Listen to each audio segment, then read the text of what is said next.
AITA for secretly canceling my stepdaughter's college fund after she chose her bio dad? Jessica's fork scraped against the porcelain plate, and that sentence landed on the table like a stone in a still pond. Haley is going to live with her biological dad for her senior year. She did not even look at me.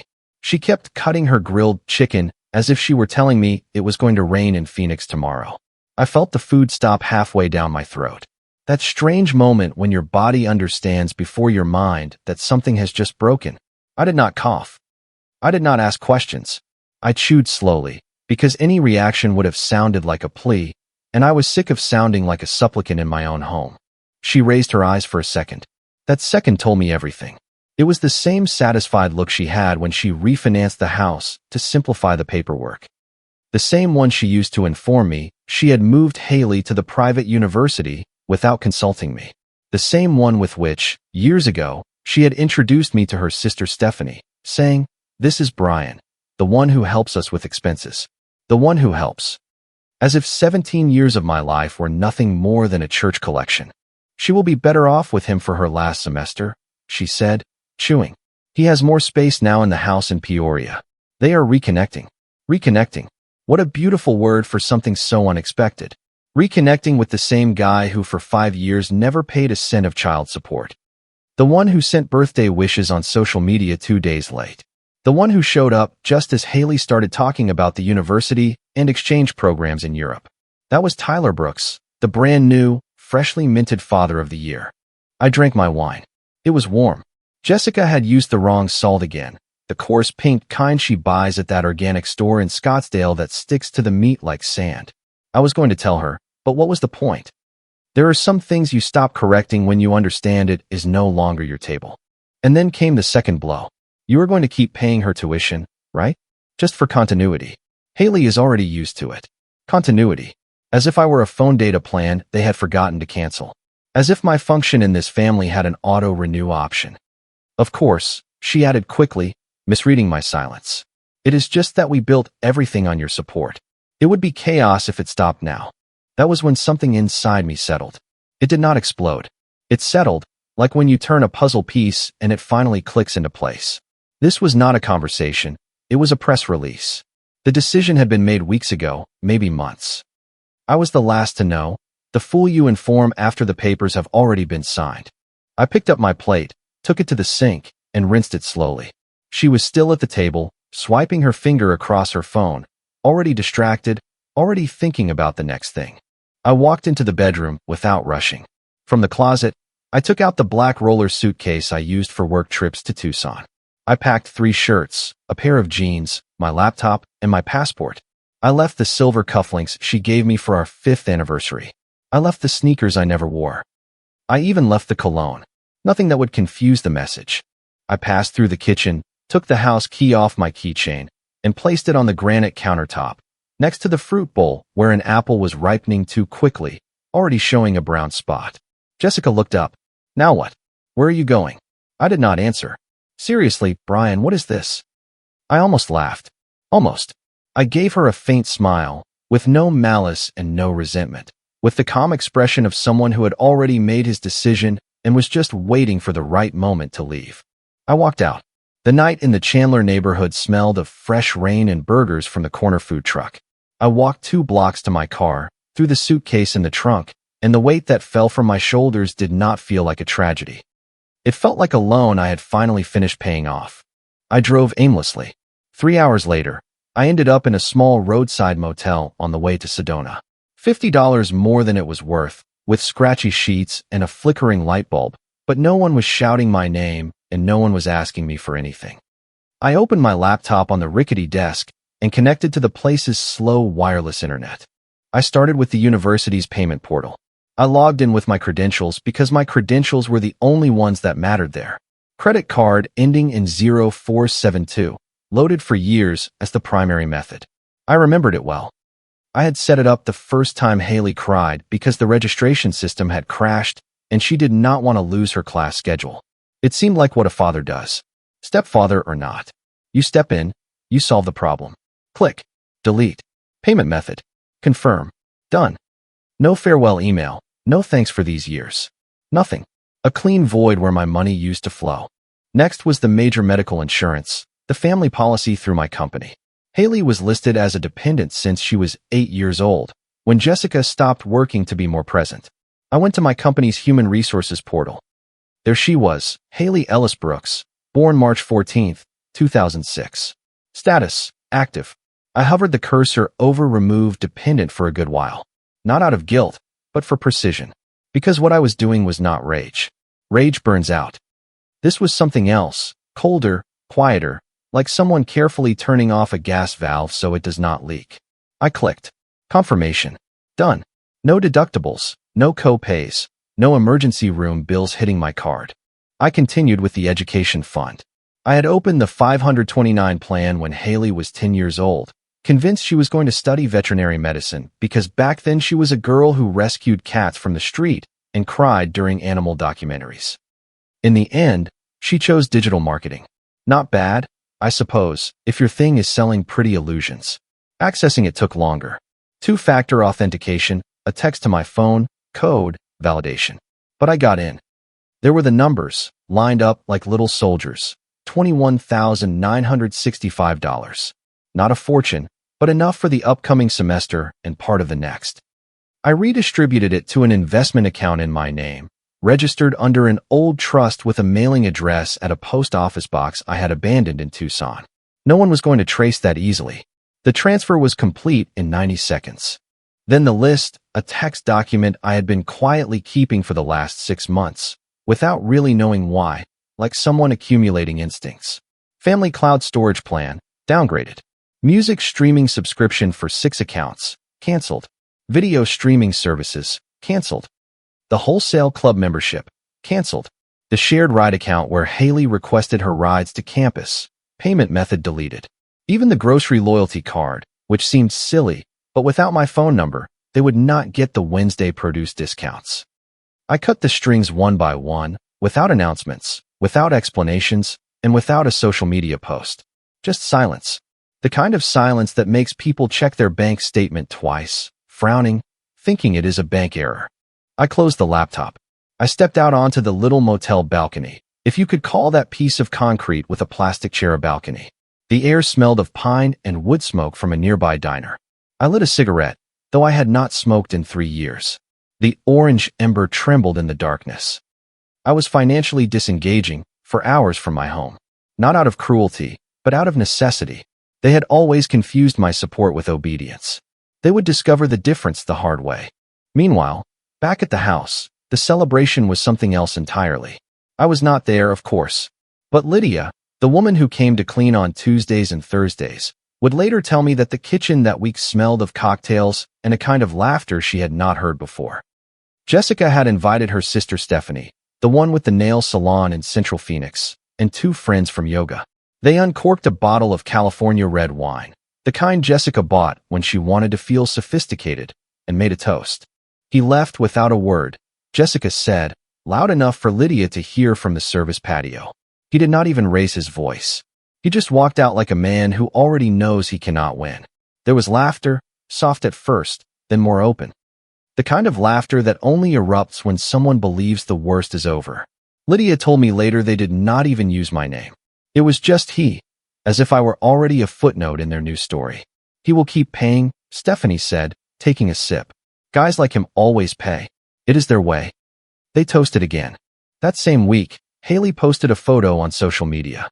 She and her biological father, Tyler, on the terrace of the house in Peoria, holding a golden key between them as if they had just signed a contract for a new life. New beginnings. Old key for new hearts, the caption read. He was wearing a neatly ironed white button-down shirt and that smile of a brand new dad who does not even know his daughter's grade point average. She was wearing the brown boots I had given her for Christmas.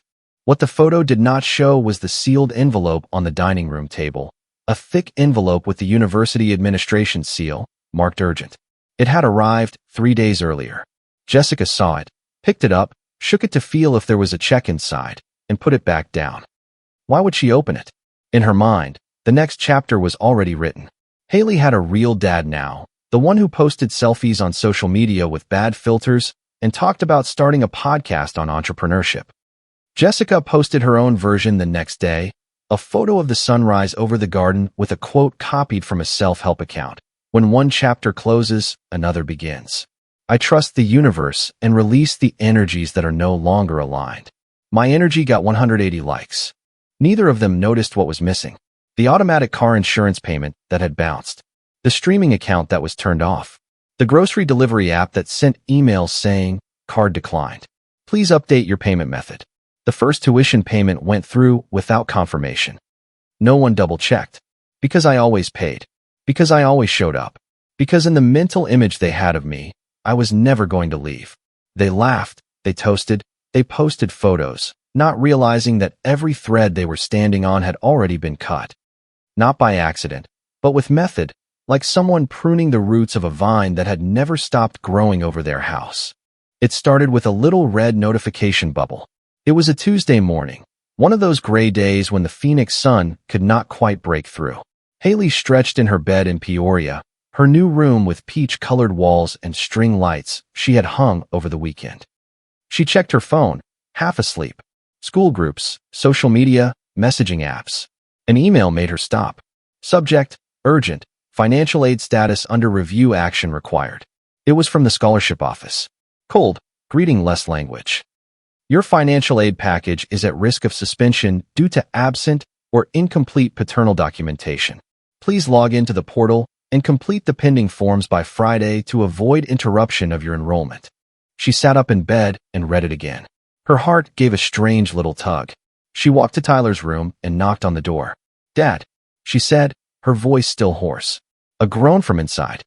Tyler was sprawled across the bed, looking hungover from the drinks he had the night before with a friend who dropped by unannounced. He did not even open his eyes. "In a bit, sweetie, in a bit." Haley went back to her room, opened her laptop, and logged into the university portal. Paternal verification, pending, not received. She clicked on the tuition section. Amount due, $5,025. Payment date, 3 days ago. That made no sense. It had always been automatic. Brian. No, she did not even think Brian. She thought of the man who had taken care of that since she was 11. Across town, Jessica was wiping the kitchen counter with a lavender-scented cloth she bought at an aromatherapy store when her phone vibrated. She saw the sender, University Administration, and let it go to voicemail. Probably a routine reminder. Nothing serious. She poured another coffee and opened her banking app. That is when the second blow landed. Joint credit card, transaction declined. Vehicle leasing. That car. The leased luxury SUV she had convinced me to co-sign for a year ago. The one she said was essential for Haley's safety on her commutes to campus. She thought it was a system error. She went to the financing portal. Access denied. She tried again. Blocked. Another notification. Payment failure. Immediate action required. She dialed the customer service number. 19 minutes on hold. Finally, a politely robotic voice answered. "Yes, ma'am," the operator said. "Your payment was declined. The primary cardholder removed himself from the billing profile last week. Do you have another payment method you would like to register?" She hung up. A twitch started under her left eye, one she had not felt since the panic of the refinancing. She called me. The first time it rang. The second time, it went straight to voicemail. The third, nothing. On Wednesday, Haley received a second email with a different tone. Your athletic scholarship has been suspended for failure to meet documentation requirements. Reinstatement is not guaranteed. The word suspended hit her hard. She tried calling the academic coordinator. Voicemail. She left a message. She called Jessica. He is probably just tangled up in some paperwork, her mother said, with a calmness she no longer believed herself. You know how he is, he takes his time. Can you call him? Pause. Jessica did not say, I do not know where he is. No, she said, he left without leaving a number. She said, do not panic. I will fix it. But panic was already sitting at the table with them, an uninvited guest with no plans to leave.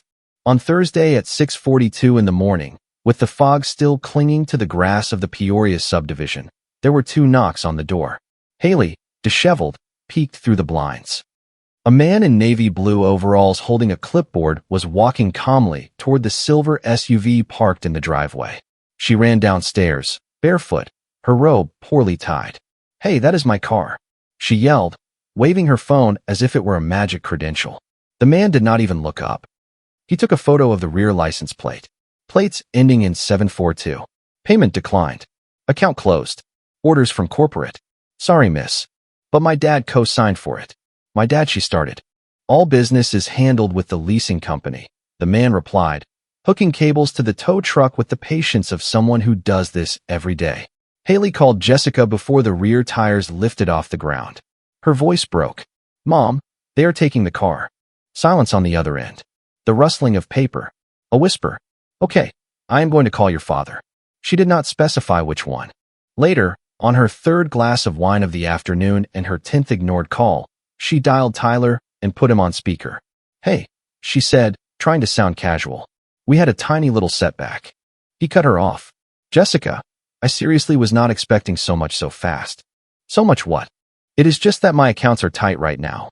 I have some legal loose ends, some investments that are not liquid. You know how it is. No, Tyler, I do not know how it is. You said you were going to help. I did not say when. I thought Brian was going to keep covering things while we got settled. We got settled? Are you hearing yourself? Look, I am in for the emotional support, right? But I did not sign up to inherit a whole financial plan overnight. I thought this was more about connection. You know what I mean? No, Tyler, I do not. A tuition payment for the university and a car note. Emotional support. She hung up. She walked to the closet in the study. She pulled out a small metal box hidden behind a row of cookbooks, a hiding place I used for passwords and important papers. She had not touched it in months. Now, as she pulled out sheets of paper, panic rose in her throat. She tried to log into their main bank account, declined. The retirement savings fund, blocked. The joint investment account, not found. Even the emergency fund, the one she thought had $11,500 available, showed a balance of $28 and a small note. Authorized signatory removed. I had surgically removed myself. No mess, no shouting, no dramatic deletions. Just absence, like an uninstalled program that does not even leave an icon on the desktop. The next 72 hours were a blur. Jessica called the university administration office, the scholarship department, the bursar's office. Every conversation ended the same way. Unfortunately, until the outstanding balance is paid in full, we cannot proceed. Can I speak to someone directly, please? I am the student's mother. Ma'am, any discussion about tuition requires the presence of the verified financial holder. But I am the student, Haley would sometimes say, grabbing the phone. And the financial holder no longer appears in the file. Every call was a closed loop, a door with no handle on the inside. That night, Haley sat on a plastic chair outside the house in Peoria. The sun had already set behind the hills. Her phone showed 12% battery. She did not plug it in. She did not send any messages. She did not open social media. She just stared at the empty space in the driveway where, until 3 days ago, the SUV had been. Now what? She whispered. Jessica was on the other side of the porch, hunched over, quiet, without wine, without answers, with that glazed look that only people who have run out of cards to play have. I thought he would never leave, she finally said. Haley did not reply. She was trying to understand something her generation was not equipped to process. The idea that some men, when betrayed, do not explode, do not scream, do not beg for relevance. They simply disappear completely. And when they disappear, it is not a clean break. It is 1,000 systems collapsing, one on top of the other.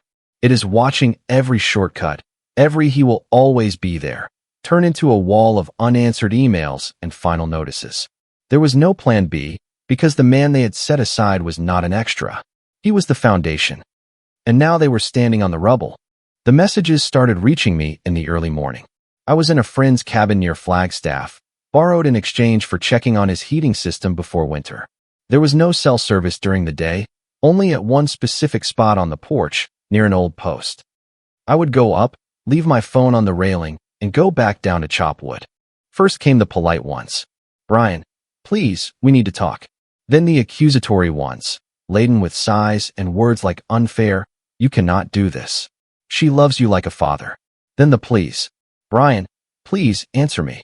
Brian, I do not know what is happening. Brian, if you are punishing us, fine. You have made your point. But you cannot just walk away like this. I did not block anyone.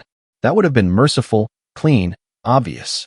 I let the messages arrive, accumulate like snow on an empty porch. No reply, no read receipt. Just the void. Haley tried my personal email. It bounced back. Account not found. My work email still existed, but the auto reply was gone.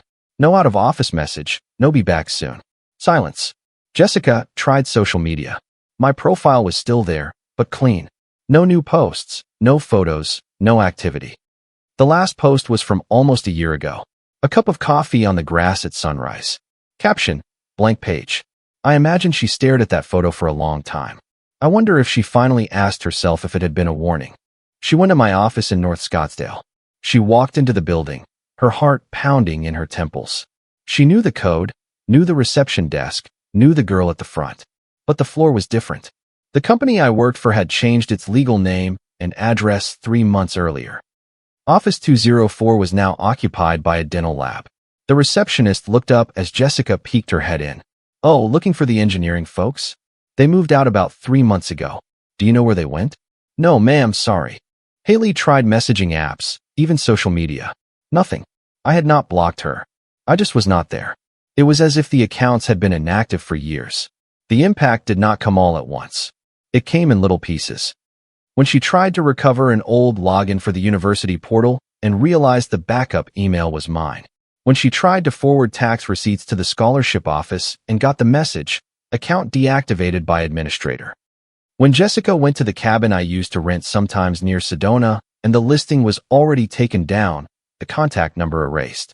It was like watching a ghost erase its own footprints. Haley sat at the dining room table one night. The same table where I had spent so many weekends helping her review chemistry with colorful flashcards. She remembered how she would roll her eyes when I asked her to repeat the elements. Now she was sitting there, her phone in front of her, waiting for it to vibrate. I do not think he is coming back, she whispered to Jessica. He is angry. He needs time. No, Mom. He is gone. Not physically or legally. Something deeper. And she was right. I had not disappeared. I had disengaged. There were no open doors, no loose threads to pull, no mutual friends to follow. It was like waking up in a house that looked the same from the outside, only to discover that all the walls were theater props. The call came the following Tuesday morning. I was sitting on a rock at the edge of a lookout point, watching the sun rise over the pine-covered hills. A cup of black coffee in my hands, too strong, slightly burnt, just how I had liked it since I was young. The phone was face down on the wooden table. It vibrated once, then again. Normally, I would not have answered, but the caller ID said University Academic Office, and something in me wanted to listen. Hello? Good morning, Mr. Ellis. This is Dean Thomas Whitaker, the academic director. I am calling regarding the enrollment status of your daughter, Haley. Silence. She is not my daughter, I said calmly. A long pause on the other end. I heard the director swallow. Excuse me, sir, but you are registered as the primary financial sponsor in the young lady's file since. Appeared, I corrected him. Not anymore. Sir, allow me to explain. There are pending verifications that require your signature to release the hold on her registration and scholarship. Without the signed form or direct payment, the student cannot remain enrolled. I took another sip of coffee. I waited.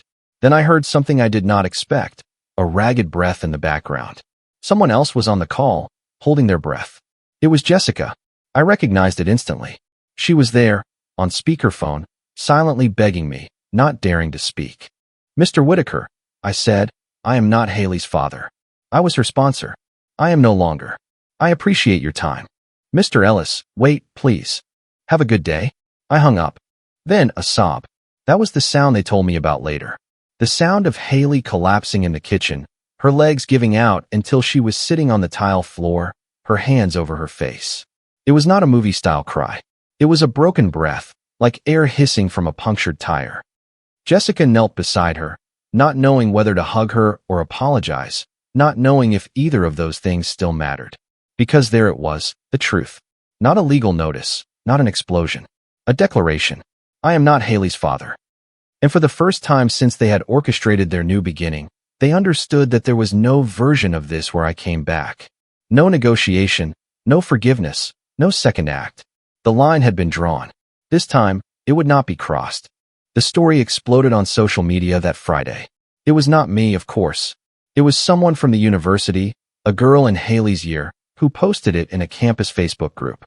Title: Girl leaves her stepdad for her bio dad after he paid for everything. Now she is in trouble. The body of the post was short, precise, and scathing. She chose to go with her bio dad for her senior year after her stepdad paid for her entire degree. Guess what? The stepdad left, they took her car, her scholarship is canceled, the bio dad is broke, and now they are struggling. The consequences are clear.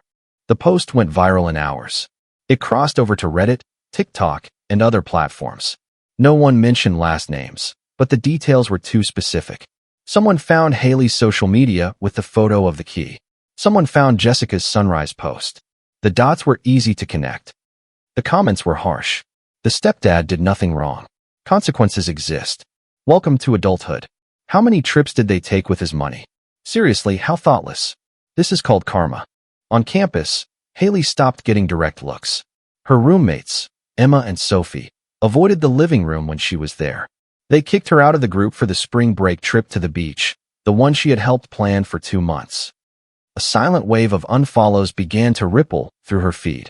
No one said anything directly. There were no fights, just a dense digital silence, like the air before a storm. And when her name came up in class, it was met with sideways glances and that forced politeness that means, we know, but we are pretending we do not. Her old friends, the same ones she had laughed with in kindergarten, the ones she had cried with the day she did not make the cheerleading squad, the ones who called her by her nickname, now treated her as if she had a contagious issue. Not with fury, but with quiet judgment. Because in their minds, she had not just been set aside, she had been exposed.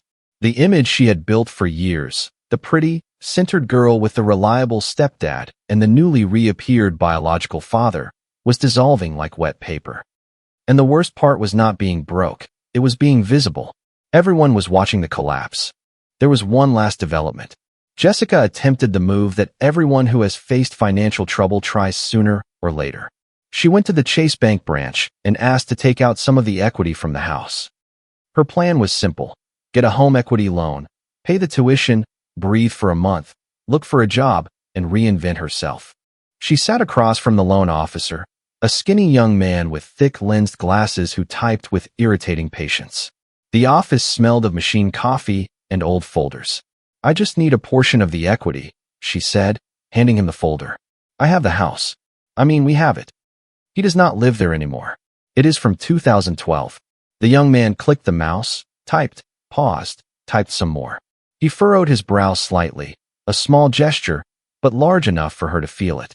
"Ma'am, what is the purpose of the loan?" "An emergency. My daughter's tuition. The university gave us a re-enrollment window, but they need the full payment." He nodded, kept reading, kept clicking. He adjusted his glasses. "Ma'am, I am not quite sure how to tell you this tactfully." Her stomach twisted into a knot. "There is no equity available to withdraw." She blinked. "What? That cannot be right. There is no second mortgage. We have had that house for 13 years. "Yes," he said, adjusting his glasses again. "But it was refinanced last month." Her mouth fell open. No words came out. "Refinanced," he continued, with the forced delicacy of someone who delivers bad news daily. "It was sold." The room went cold. "Sold? To whom?" she asked, her voice barely a whisper. He turned the screen toward her. "A name, a trust, a date. A paper trail with my digital signature, impeccable. Sold, deeded, closed. But I never signed anything. I never." "Because your name was not on the deed," he replied softly. "You appear on the original mortgage, ma'am. But the deed, the ownership itself, was exclusively in his name." She tried to stand. The air felt thick, as if something were pushing her back into the chair. I had done it silently, legally, with the kind of precision that is only planned when someone is waiting for the exact right moment.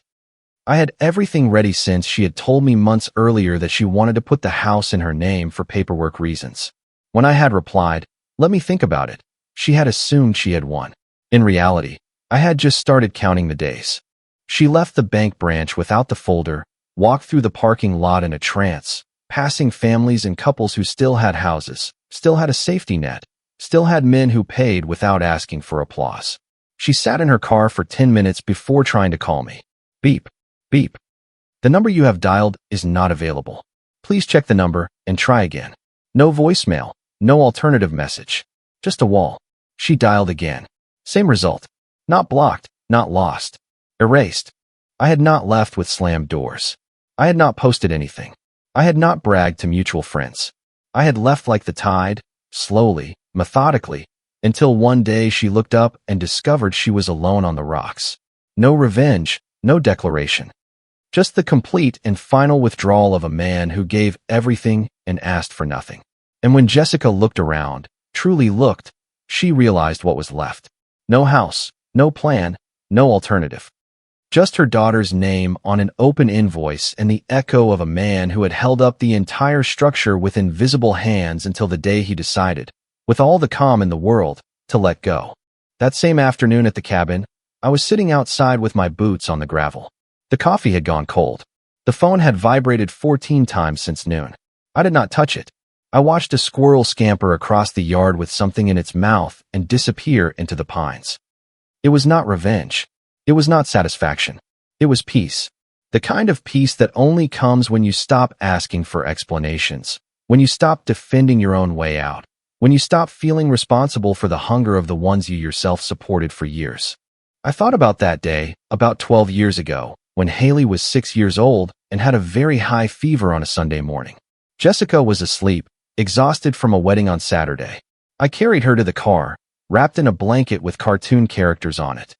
I drove to the hospital with my hazard lights on and stayed awake by her gurney until the pediatrician said she was out of danger. At 7 in the morning, I bought her an orange juice from the hospital cafeteria, and she, half asleep, said, "Thanks." That word was the closest I ever came to being dad from her mouth.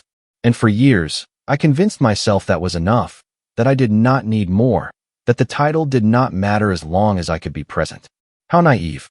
I thought about that, there, looking at the pines, and I knew something it took me years to accept. I did not leave because I stopped caring. I left because I finally understood that caring for someone does not obligate you to let them destroy you. That was the real gift I gave myself that night at the dinner table when Jessica dropped that line, and I did not raise my voice. The gift of stopping my begging to be recognized in my own home. I did not hate them. That would have required energy. What I felt was cleaner, more hollow. Nothing. And that nothing, in its purest form, was exactly what they had never expected. Not rage, not conflict, not one last speech. Just absence. The clearest truth of all. I did not need them to understand it. I did not need them. Period. What this story teaches us is that gratitude is not a decoration. It is a foundation. Jessica and Haley confused consistency with obligation, and that mistake cost them everything.